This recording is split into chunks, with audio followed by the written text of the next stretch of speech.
وحده لا شريك له وأشهد أن محمدا عبده ورسوله الكريم. اللهم صل وسلم على نبينا وسيدنا المصطفى محمد وعلى آله وأصحابه أجمعين. أما بعد، رب اشرح لي صدري ويسر لي أمري واحلل عقدة من لساني yafqahu qawli. Segala puji bagi Allah, kemudian salawat dan salam pada Rasulullah, pada keluarga dan seluruh sahabat-sahabatnya. Ya Allah, muliakan insyaAllah jamaah salat subuh, bapak-bapak dan ibu yang telah datang memenuhi undangan panggilan Allah. Mudah-mudahan kedatangan kita menjadi penyebab masuknya kita ke dalam surga insyaAllah. Baik-baik yang Allah muliakan, pada sebuah hari ini kita akan sambung pembahasan tentang perkara-perkara yang menyebabkan batalnya amalan di dalam catatan amal atau tidak diterimanya amal-amal saleh. Dan kita sudah banyak pertemuan yang kita bahas tentang masalah perkara-perkara batal amal ini, mulai dari syirik kepada Allah, kemudian melakukan kedurhakaan kepada orang tua, lalu menyimpan sifat riya dalam amal saleh, kemudian berkata dusta, itu bisa menghilangkan amal saleh, dan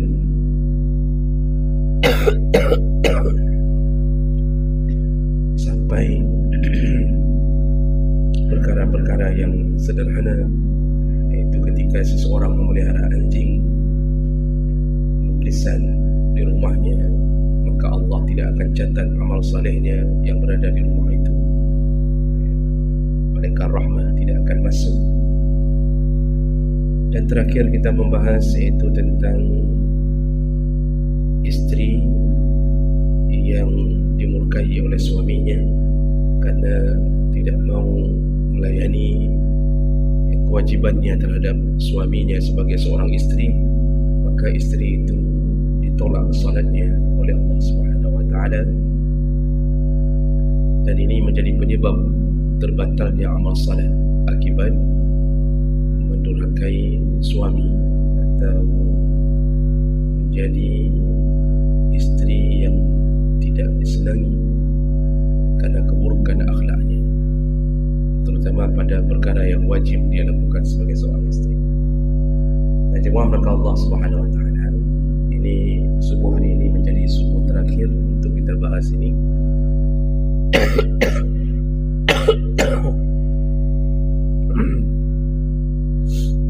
Perkara berikutnya yang menjadi penyebab tertolaknya amal atau dibatalkannya amal, yaitu orang-orang yang atau dalam istilah lain sengaja memutuskan silaturahim tanpa alasan yang syar'i.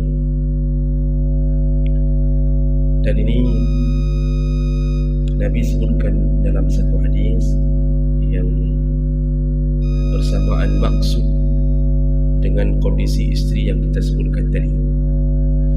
Jadi Rasulullah sallallahu alaihi wasallam ketika menyebutkan ada 3 golongan orang, salasatun la tartafi'u salatuhum fawqa ru'usihim shibran.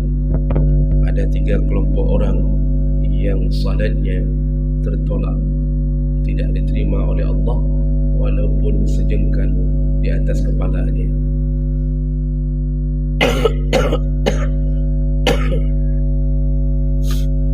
Dan yang pertama yang Nabi sebutkan adalah rajulun amma qauman fahum lahu karihun, yaitu seseorang pemimpin yang memimpin pemimpin di satu kaum, tapi kemudian kaum itu membencinya. Ini sama dengan seseorang yang menjadi imam tapi makmumnya membencinya. Makanya dalam fikih 4 mazhab sekaligus mengatakan bahawa tidak boleh menjadi imam seseorang yang dibenci oleh makmumnya. Itu sama dengan kondisi tidak diterimanya salat bagi pemimpin yang dibenci oleh kaumnya. Begitu pula bisa tidak diterimanya salat dari seorang imam yang dibenci oleh makmumnya.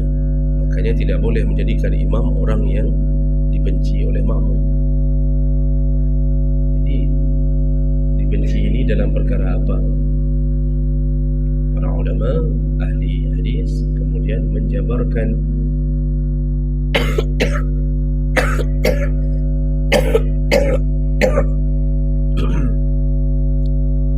bahawa yang dibenci ini adalah dalam perkara-perkara urusan syariat. Jadi bukan benci perkara dunia, bukan benci perkara pribadi.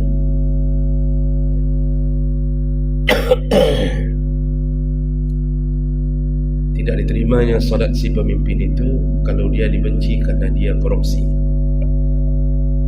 Dia dibenci karena dia memakan harta anak yatim di tempat dia berkuasa. Dia dibenci karena dia orang yang tidak amanah. Itu benci-benci seperti itu yang menyebabkan si pemimpin ini tidak diterima salatnya oleh Allah SWT. Jadi bukan benci pribadi, karena ada juga orang yang pemimpinnya saleh, baik, amanah, taat kepada Allah, tapi dibenci juga.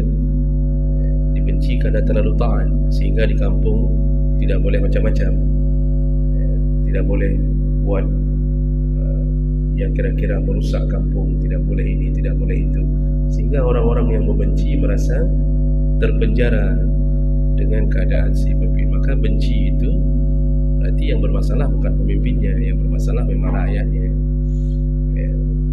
Itu juga menjadi pertimbangan. Nah, itu hadis Nabi yang pertama. Kemudian yang kedua, wa imra'atun batat wa zawjuha saqitun 'alayha.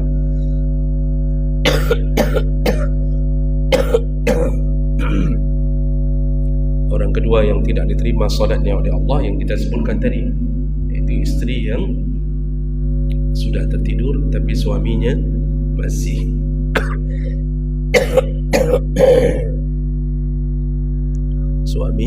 murka kepadanya.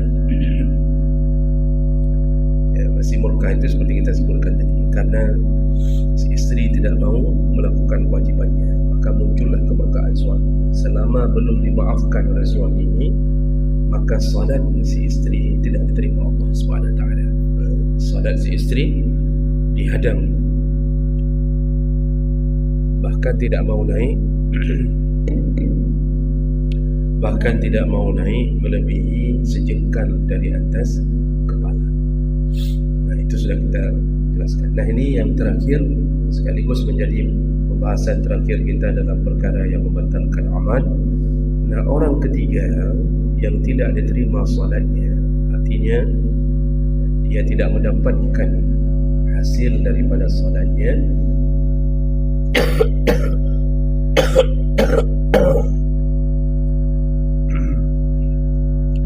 yaitu wa akhawani mutasarifani, dua orang yang punya hubungan saudara, punya hubungan rahim terutama,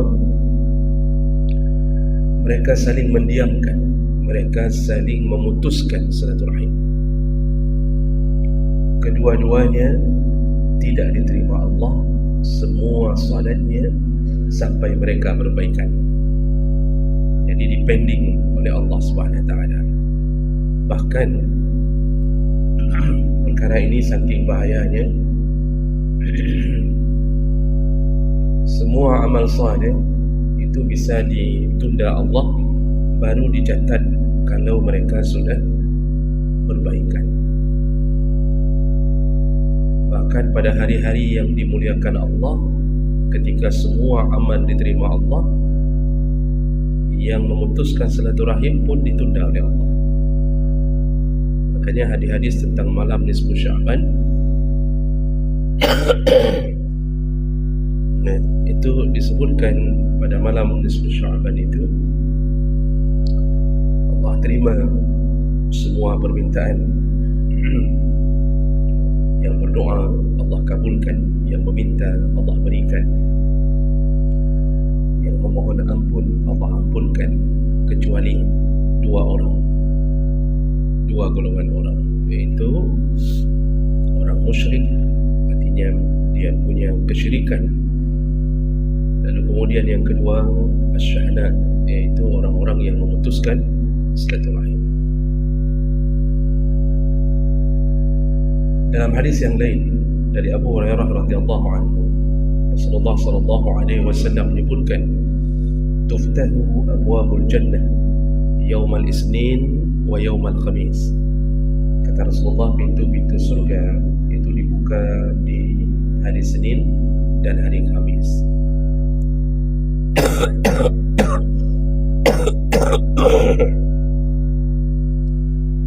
Maksud pintu surga dibuka di hari Kamis, di hari Senin dan Kamis, itu hari yang malaikat melakukan pergantian shift. Malaikat melakukan pergantian shift dalam hitungan agenda mingguan. Jadi malaikat ini naikkan amal kita setiap hari, dalam hadis Nabi SAW. Dan shiftnya ada di waktu subuh dan di waktu menjelang maghrib. Dan itu Nabi yang mengatakannya. Malaikat yang datang bertugas dari waktu subuh sampai menjelang maghrib akan berangkat digantikan oleh malaikat lain dari mulai menjelang maghrib sampai subuh. Itu shiftnya para malaikat.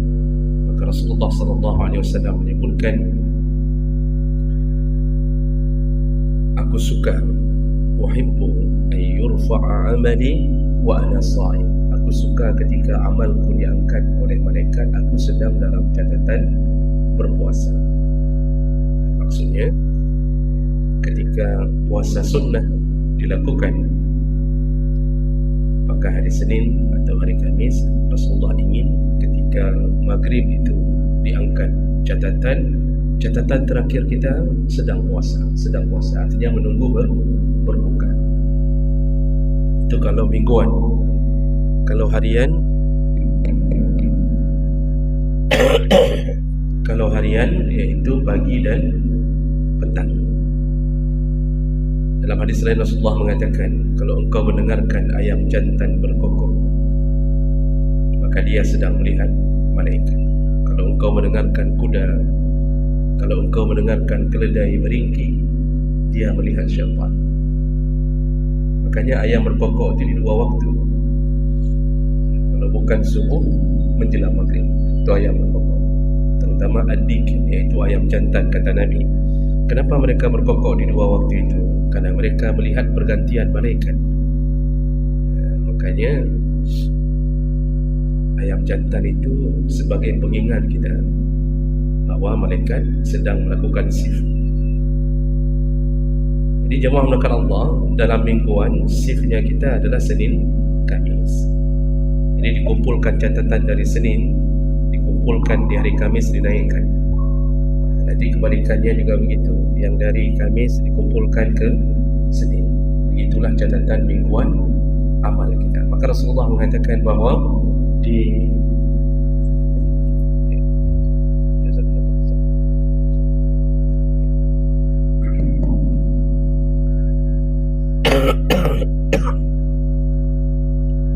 makanya Rasulullah SAW mengatakan dibukanya pintu langit di Senin dan Kamis, itu maksudnya adalah malaikat turun naik di antara Senin dan Kamis. Maka disunnahkan puasa Senin dan Kamis. Jadi selalu kita diangkat catatan amal dalam keadaan sedang puasa. Karena nanti ada hadis lain bahwa Rasulullah pernah mengatakan, Allah bertanya pada malaikat, bagaimana keadaan hambaku ketika engkau menaikkan atau ketika engkau berganti tadi, malaikat menjawab, mereka sedang puasa ya Allah. Nanti ada hadis lain, mereka sedang salat asar ya Allah. Nanti kalau yang subuh, mereka sedang salat subuh ya Allah. Begitulah Allah menerima laporan. Tapi itu semua bukan bermakna Allah tidak tahu, karena pada dasarnya Allah tidak butuh malaikat. Jadi malaikat itu dicipta bukan karena kebutuhan. Jadi jangan sampai ada pikiran bahawa Allah tidak mampu menyelesaikan urusan kalau tidak ada malaikat. Jadi sebelum dicipta malaikat pun Allah sudah selesaikan penciptaan langit dan bumi, lengkap di Lauhul Mahfuz. 50,000 tahun sebelum dicipta langit dan bumi sudah selesai urusan kita. Mudah bagi Allah. Innama iza arada syai'an ayaqula lahu kun.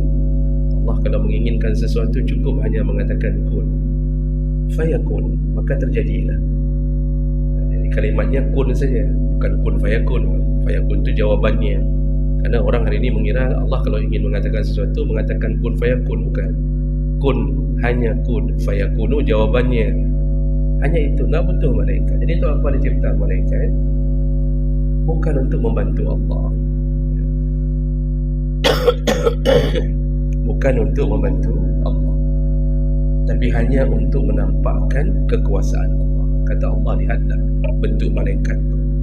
Jibril saja punya 500-600 sayap dalam satu hadis. Ketika sayap satunya dibuka, tertutuplah ufuk barat dan ufuk timur. Itu Jibril. Dengan jumlah malaikat yang tidak terhitung jumlahnya. Jadi jemaah menakar Allah, Senin dan Khamis dibuka pintu langit itu untuk diangkatnya catatan amal. Maka perbanyaklah puasa. Wallahu alam, saya tidak tahu tentang dari mana sandaran ada sunnahnya melakukan walimah di hari Senin dan Khamis. Wallahu alam, saya tidak tahu. Sehingga orang hari ini berlomba-lomba membuat walimah di hari Senin dan Khamis. Padahal hari Senin Khamis hari disuruh puasa. Dengan adanya walimah, orang ramai-ramai hendak puasa. Kenapa? Terima undangan. Walaupun waktu terima undangan lebih wajib memenuhi undangan daripada puasa, namun settingan kita adalah membuat di hari puasa. Allah alam, saya tidak tahu dari mana sandarannya, dari mana dalilnya, dan mana ulama yang mengatakan bahawa hari Khamis baik untuk walimah, hari Senin baik untuk walimah. Allah alam, saya tidak tahu. Tapi intinya sebenarnya Senin Khamis itu adalah hari puasa. Hari Nabi suruh puasa, siap-siap untuk diangkat catatan amal. Jadi kalau bisa menghindari, lebih bagus hindari. Dalam kitab Fiqh Islami Wadilat itu malah walimah itu atau akad nikah paling bagus di hari Jumaat. Kalau akad nikahnya bagus di hari Jumaat setelah salat asar. Bertemunya dua waktu ijabah doa. Bertemu dua waktu ijabah doa. Hari Jumaat, hari baik, hari diijabahkan doa, dan setelah asar waktu diijabahkan doa. Kalau masalah walimah ya kalau bisa carilah hari-hari libur yang orang muda tegahan ada puasa. Memang kita kalau ahli puasa, Senin dapat undangan dari fulan, Khamis dapat undangan dari fulan, lalu Seninnya lagi dapat undangan dari fulan. Itu keadaan itu membuat kita malah tidak pernah lagi melakukan puasa. Padahalnya orang bayu puasa. Jadi Allah alam, kadang-kadang orang berfikir bukan berdasarkan syariat, berfikir berdasarkan logika. Ini urogan ke urut puasa. Ini hari baik untuk puasa.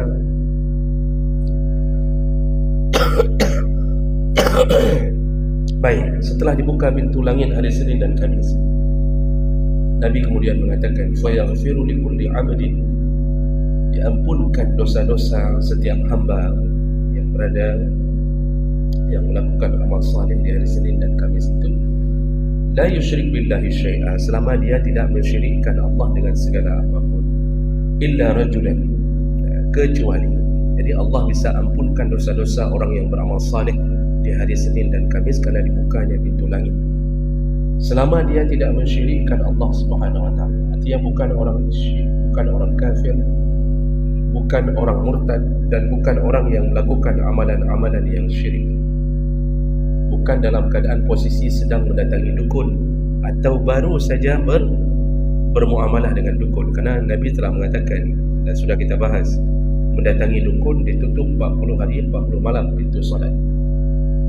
Jadi Allah ampunkan segala-galanya, illa, kecuali, di sini yang paling bahaya, yaitu rajulun kanat bainahu wa baina akhihi syahna, kecuali yang tidak diampunkan Allah ketika dibuka pintu langit hari Senin dan Kamis adalah seseorang yang memutuskan persaudaraan dengan saudaranya yang lain, atau punya sesuatu yang menyebabkan mereka saling mendiamkan diri dalam tanda kutip, bukan kerana urusan syariat.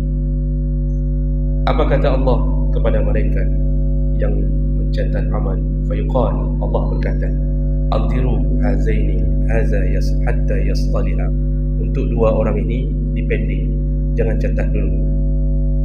Apapun amal lakukan oleh orang ini, jangan catat untuk mereka berdua, hatta yastaliha, sampai mereka berbaikan.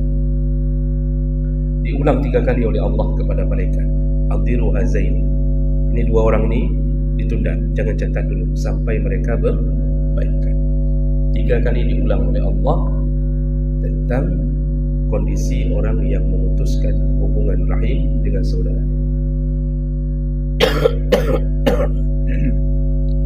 Bapak Ibu yang Allah muliakan, lihatlah bagaimana meruginya orang-orang yang sengaja memutuskan rahim tanpa ada kejelasan dalam syariat. Karena mendiamkan saudara sesama mukmin itu, kalau ada masalah 3 hari menjadi ukuran. Jadi 3 hari itu sudah mendapatkan dispensasi oleh Allah Subhanahu Wa Taala.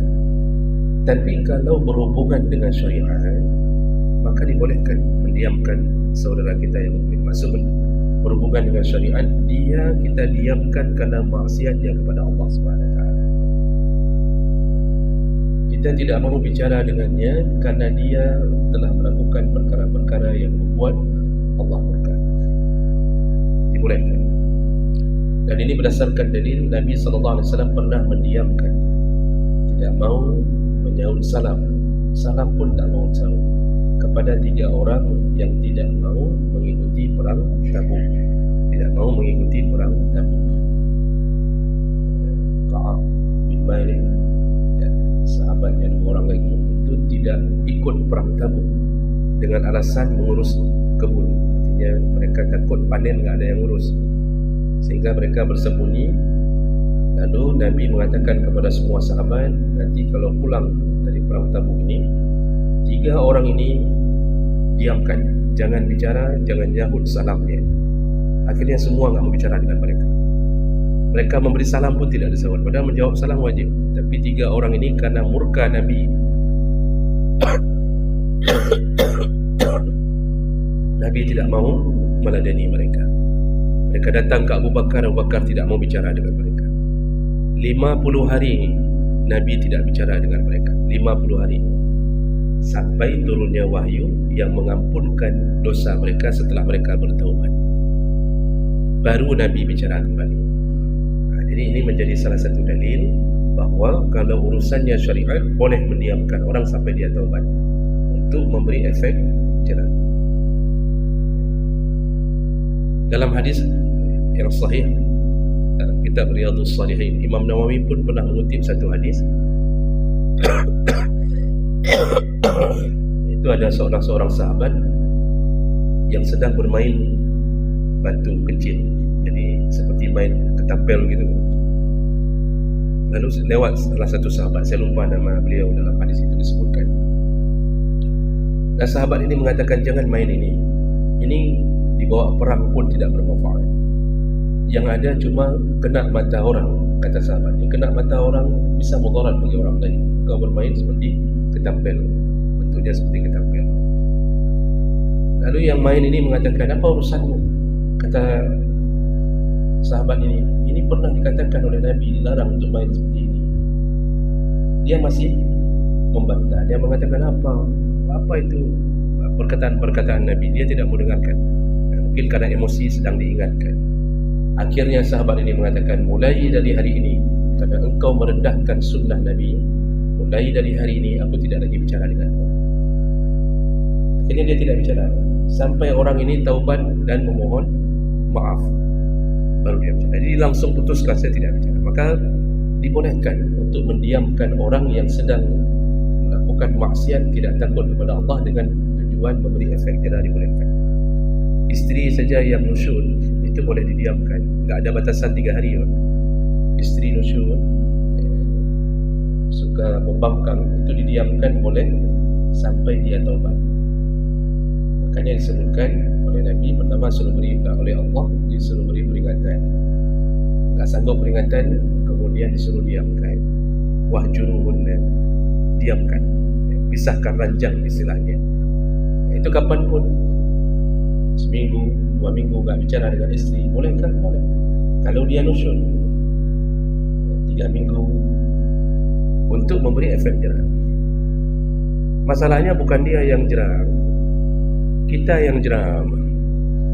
Dia santai aja, dia nonton sinetron tiap hari dengan HP satu, balas-balas WA, update status aman. Kita yang jeram, bicara dia tidak mau lagi, kita mau bicara pun gengsi. Makanya disitulah kenapa dibolehkan untuk ada bantuan isteri yang lain. Itu contohnya, itu salah satu penyebabnya. Jadi jemaah melakukan Allah Subhanahu Wa Taala, begitulah keadaan bahayanya memutuskan hubungan dengan sesama mukmin kalau tidak ada alasan syar'i.